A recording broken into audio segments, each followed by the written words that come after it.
Alexander von Humboldt foi um polímata, geógrafo, naturalista e explorador. O trabalho de Humboldt sobre geografia e botânica lançou as bases para o campo da biogeografia. Entre 1799 e 1829, Humboldt viajou pelas Américas e pela Rússia, realizando explorações e descrevendo suas observações através do ponto de vista científico. Mas, como tudo isso aconteceu? Olá, eu sou a Ana. E eu, Antônio. Bem-vindo ao Grandes Expedições. Em cada episódio mergulhamos na história em busca dos grandes nomes, por trás das grandes explorações. Se inscreva em nosso canal, curta este episódio, deixe seu comentário e siga o Grandes Expedições nas principais redes sociais. Nesta primeira parte sobre a vida de Alexander Humboldt, vamos seguir seus passos, desde sua infância na Prússia, até como ele chegou no Novo Mundo com seu amigo Aimé Bonpland. Então, vamos para a história. Alexander von Humboldt nasceu em Berlim, na Prússia, em 14 de setembro de 1769.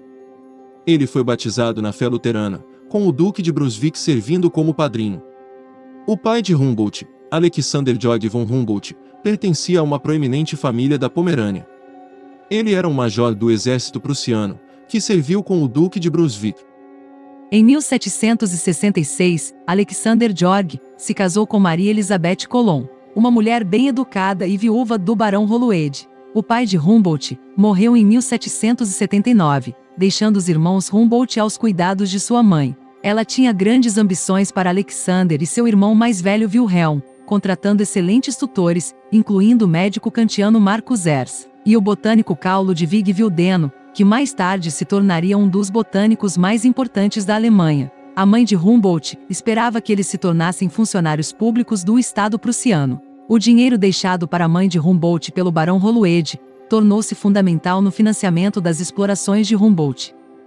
Devido à sua propensão para coletar e rotular plantas, conchas e insetos, Humboldt recebeu o título brincalhão de o Pequeno Boticário.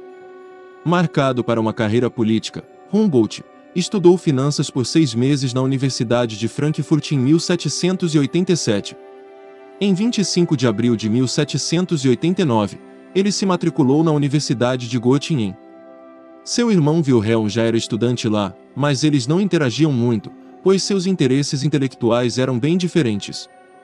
Na Universidade de Göttingen, Humboldt conheceu Steven Geuns, um estudante holandês de medicina, com quem viajou pelo Rio Reno no outono de 1789. Durante essa viagem, na cidade de Mainz, ele conheceu Georg Forster, um naturalista que estivera com o capitão James Cook. Essa excursão científica de Humboldt resultou em seu tratado de 1790, intitulado Observações Mineralógicas em vários basaltos no Rio Reno. No ano seguinte, Humboldt viajou novamente para Mainz, para embarcar com Forster em uma viagem à Inglaterra, o que seria sua primeira viagem marítima. Na Inglaterra, ele conheceu Joseph Banks, então presidente da Royal Society, que também havia viajado com o capitão Cook. Joseph Banks mostrou a Humboldt seu enorme herbário, com espécimes dos trópicos do sul. Os dois compartilharam espécimes botânicos para estudo. Joseph Banks também mobilizou seus contatos científicos em anos posteriores para ajudar no trabalho de Humboldt. Essa amizade duraria até a morte de Joseph Banks em 1820. A paixão de Humboldt por viagens era antiga. Humboldt havia se dedicado para se tornar um explorador científico. Ele estudou comércio e línguas estrangeiras em Hamburgo, geologia na Escola de Minas de Freiberg, com Abraham Werner, anatomia em Jena, com Justus Christian Loder, astronomia com Franz Xaver von Zach e Johann Gottfried Kohler. Em Freiberg, ele conheceu várias pessoas que se mostrariam importantes para sua carreira, incluindo o espanhol Manuel del Rio, que se tornaria diretor da Escola de Minas no México, Christian Leopold von Busch, que se tornaria geólogo regional, e mais importante, Carl Friesleben, que se tornaria tutor e amigo íntimo de Humboldt. Humboldt se formou na Escola de Minas de Freiberg em 1792. Depois, ele foi nomeado como inspetor no Departamento de Minas. Durante seu período como inspetor, a produção de minério de ouro de apenas 1 ano superou a produção dos 8 anos anteriores. Ele demonstrou sua preocupação com os trabalhadores das minas, abrindo uma escola gratuita, paga do seu próprio bolso. Ele também procurou estabelecer um fundo de ajuda emergencial para os mineiros, com o objetivo de auxiliá-los após acidentes. As pesquisas de Humboldt sobre a vegetação das minas de Freiberg levaram à publicação de suas pesquisas botânicas em 1793. Essa publicação chamou a atenção de Johann Wolfgang von Goethe, que conheceu Humboldt na casa da família quando Humboldt era menino. Von Goethe agora estava interessado em encontrar o jovem cientista para discutir o metamorfismo das plantas. A apresentação foi organizada pelo irmão de Humboldt. Von Goethe havia desenvolvido suas próprias teorias sobre anatomia comparada. Trabalhando antes de Darwin, ele acreditava que os animais tinham uma força interna, que lhes dava uma forma básica e depois eram adaptados ao ambiente por uma força externa. Juntos, os dois discutiram e expandiram essas ideias. Von Goethe e Humboldt logo se tornaram amigos íntimos. Humboldt muitas vezes retornou à cidade de Jena nos anos que se seguiram. O entusiasmo de Humboldt serviu de inspiração para Von Goethe. Em 1797, Humboldt retornou à cidade de Jena por 3 meses. Durante este tempo, Von Goethe mudou-se de sua residência em Weimar para residir em Jena. Juntos, Humboldt e Von Goethe assistiram a palestras universitárias sobre anatomia e conduziram seus próprios experimentos. Um dos experimentos envolvia conectar vários metais a uma perna de rã. A princípio, eles não encontraram nenhum efeito, até que a umidade da respiração de Humboldt desencadeou uma reação, que fez com que a perna de rã saltasse da mesa. Humboldt descreveu isso como um de seus experimentos favoritos, porque era como se ele estivesse inspirando vida na perna da rã. Em 1794, Humboldt foi admitido no famoso grupo de intelectuais do Classicismo de Weimar. O Classicismo de Weimar foi um período cultural da Alemanha em que a atividade criativa estava em seu apogeu. Humboldt escreveu um pequeno texto no periódico de Friedrich Schiller. Friedrich Schiller foi um poeta, filósofo, médico e historiador. Nesse periódico, Humboldt tentou resumir os resultados das suas experiências, por vezes contraditórios, que ele havia realizado.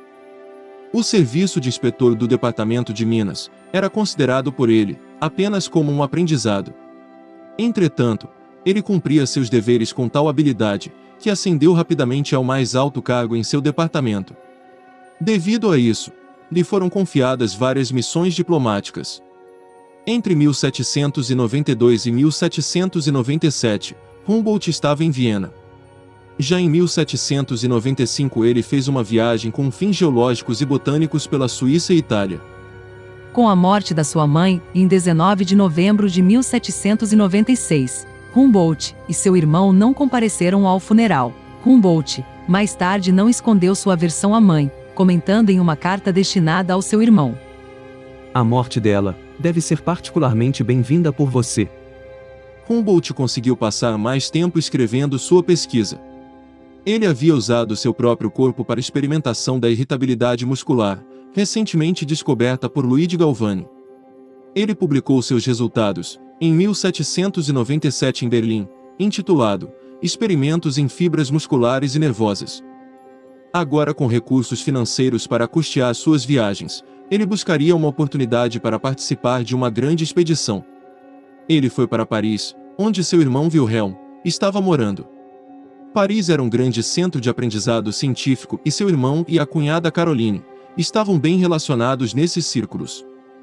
Humboldt então conheceu Louis-Antoine de Bougainville, o qual o convidou para acompanhá-lo em sua expedição, que duraria 5 anos e daria a volta ao mundo.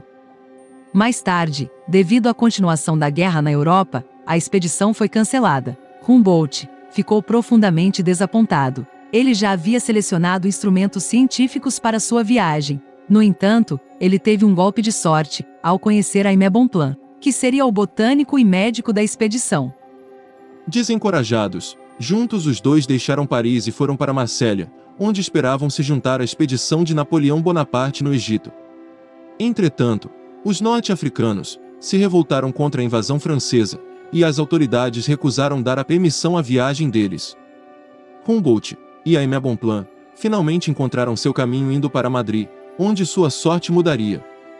Em Madrid, Humboldt pediu autorização para viajar aos reinos da Espanha nas Américas. Ele foi ajudado pelo representante alemão da Saxônia, na corte real de Bourbon. O barão Forel tinha interesse em empreendimentos de mineralogia e ciência e estava inclinado a ajudar Humboldt. Naquela época, as reformas Bourbon procuravam reformar a administração dos reinos e revitalizar suas economias. Ao mesmo tempo, o iluminismo espanhol estava florescendo. Para Humboldt, o efeito confluente da Revolução Bourbon e o iluminismo espanhol criaram condições ideais para suas expedições.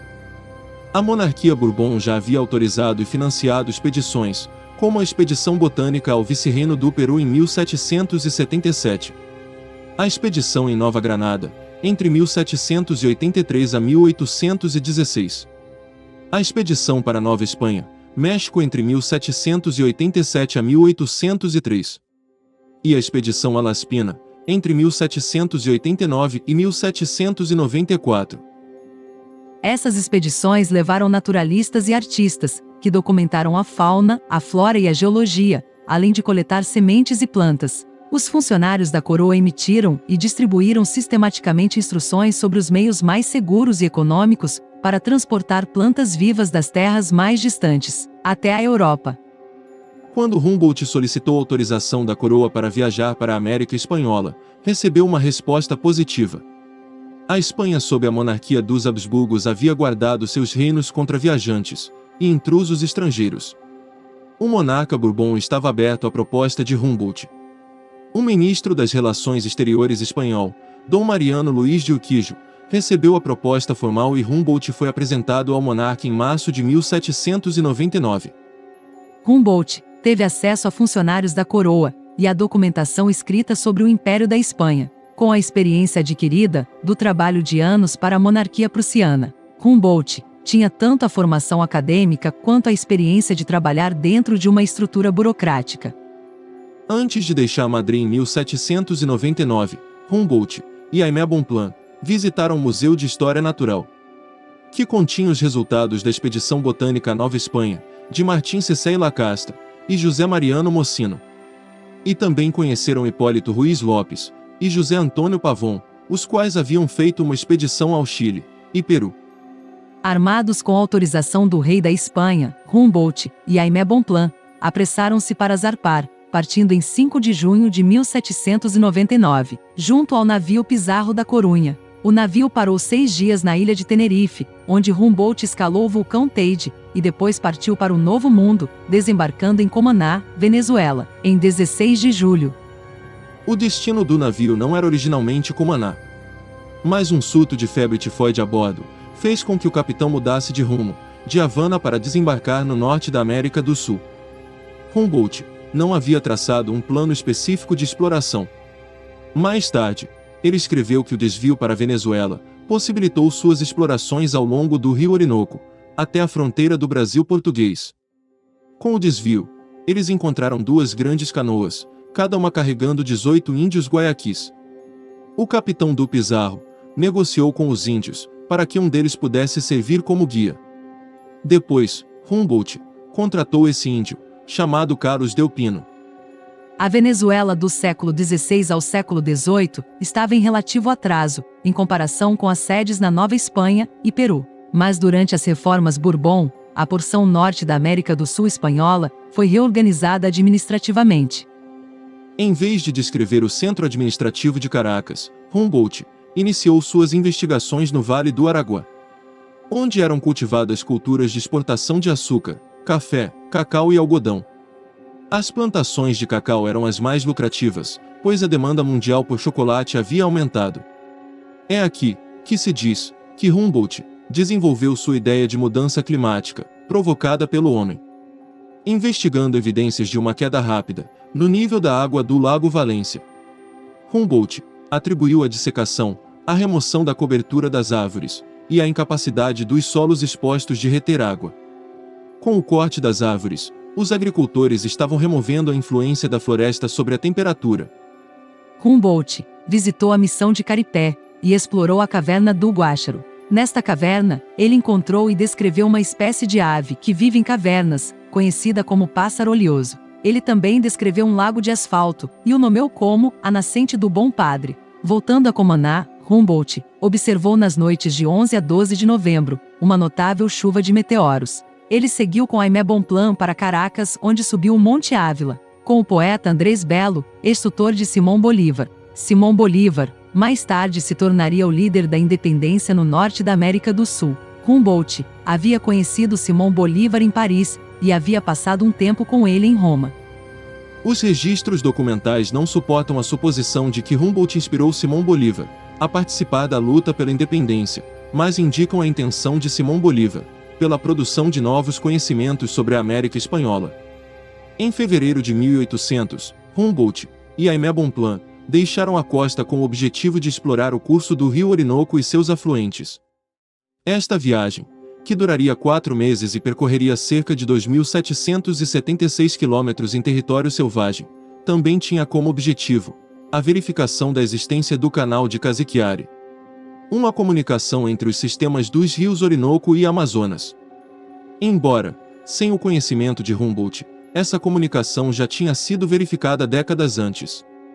A expedição de Humboldt teve como importante resultado a determinação exata da bifurcação e a documentação da vida de várias tribos como os Maipures e seus rivais extintos, os Atures.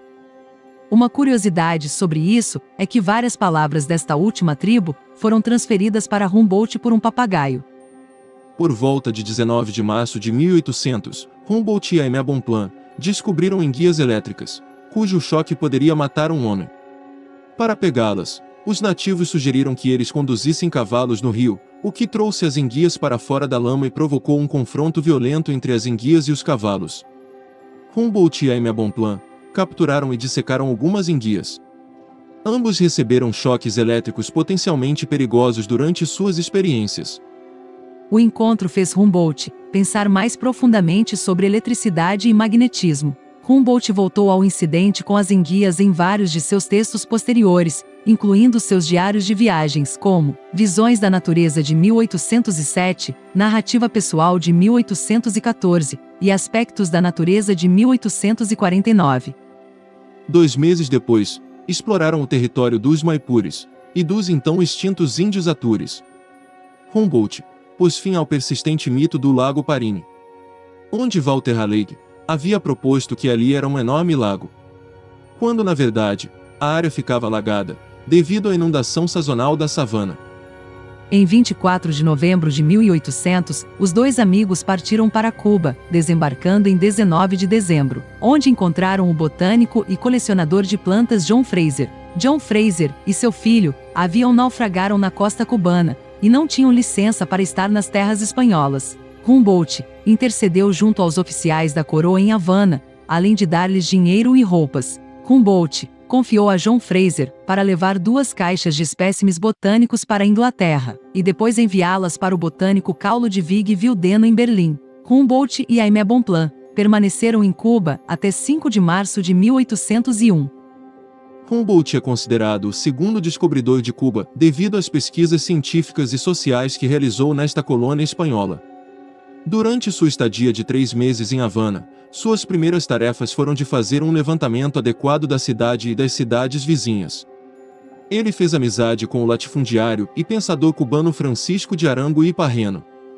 Juntos, eles visitaram a região de Guinés no sul de Havana, os vales da província de Matanzas e o Vale dos Engenhos de Açúcar em Trinidad. Essas 3 áreas eram, na época, a primeira fronteira de produção de açúcar na ilha. Durante essas viagens, Humboldt coletou informações estatísticas sobre a população, produção, tecnologia e comércio. Juntamente com Francisco Arango, eles fizeram sugestões para melhorá-las. Ele previu que o potencial agrícola e comercial de Cuba era enorme e poderia ser amplamente melhorado com uma liderança adequada no futuro. Neste ponto, encerramos esta primeira parte, onde acompanhamos Alexander Humboldt, desde sua infância na Prússia, até como ele chegou no Novo Mundo com seu amigo Aimé Bonpland. No próximo episódio, vamos acompanhá-lo em sua trajetória pelo Equador, Estados Unidos e Rússia. Obrigado por ouvir o Grandes Expedições. Se inscreva em nosso canal, curta este episódio, deixe seu comentário e siga o Grandes Expedições nas principais redes sociais. Até o próximo episódio. Até mais!